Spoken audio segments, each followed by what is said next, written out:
कल्पना कीजिए आप पूरी तरह शांत हैं, सब कुछ सामान्य है, लेकिन अचानक कोई आपको अपमानित कर देता है। आपके भीतर एक आग उठती है, दिल की धड़कन तेज हो जाती है, चेहरा गर्म हो जाता है और कुछ ही क्षणों में आप वह बोल देते हैं जो आपको कभी नहीं बोलना चाहिए था। बाद में आप पछताते हैं, क्या हुआ था उस क्षण? क्यों एक छोटा सा क्रोध आपके पूरे व्यक्तित्व को बदल देता है? आज हम समझेंगे उस रहस्य को जिसे स्वयं भगवान श्री कृष्ण ने कुरुक्षेत्र में बताया था। क्रोधाद् भवति सम्मोहा सम्मोहा स्मृति विभ्रमा स्मृति वंशात् बुद्धिनाशो बुद्धिनाशात् प्रणश्यति।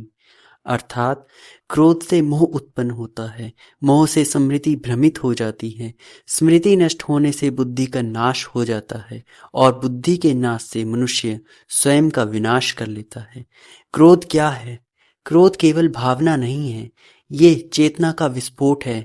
जब हमारी इच्छा पूरी नहीं होती, जब हमारा अहंकार आहत होता है, जब कोई हमें चुनौती देता है, तब भीतर ऊर्जा उठती है जो विनाशकारी बन जाती है।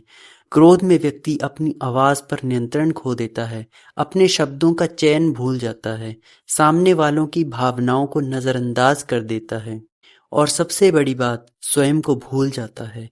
क्रोध आने के बाद व्यक्ति वास्तविकता नहीं देख पाता, उसे लगता है सब लोग उसके खिलाफ हैं, सामने वाला जानबूझकर उसे चोट पहुंचा रहा है, दुनिया अन्याय से भरी है। लेकिन क्या सच में ऐसा है? नहीं, ये केवल मन का भ्रम है।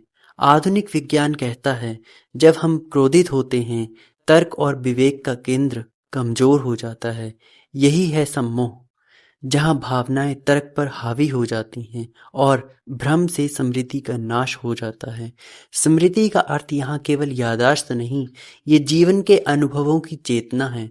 जब व्यक्ति भ्रम में होता है, वह अपने संस्कार भूल जाता है, माता पिता की शिक्षा भूल जाता है, अपने आदर्श भूल जाता है, धर्म और मर्यादा भूल जाता है।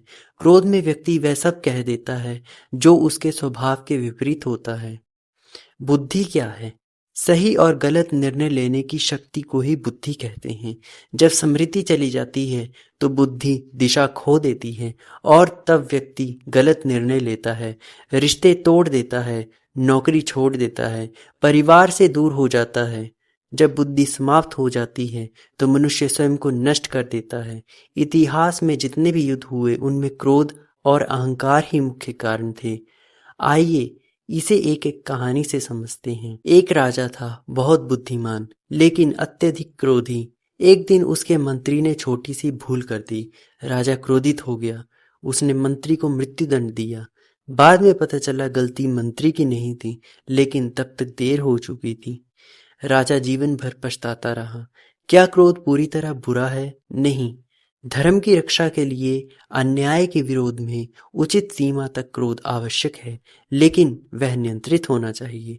क्रोध को नियंत्रित करने के लिए श्वास पर ध्यान दें, गहरी सांस लें, मौन धारण करें, तुरंत प्रतिक्रिया न दें, दृष्टिकोण बदलें, सामने वाले की स्थिति को समझें, रोज 10 मिनट ध्यान करें।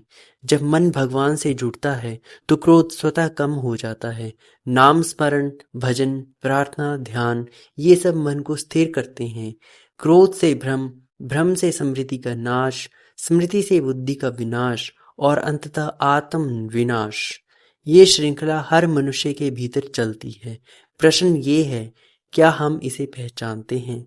जब अगली बार आपको क्रोध आए तो याद रखिए, आप केवल सामने वाले को नहीं, स्वयं को जला रहे हैं।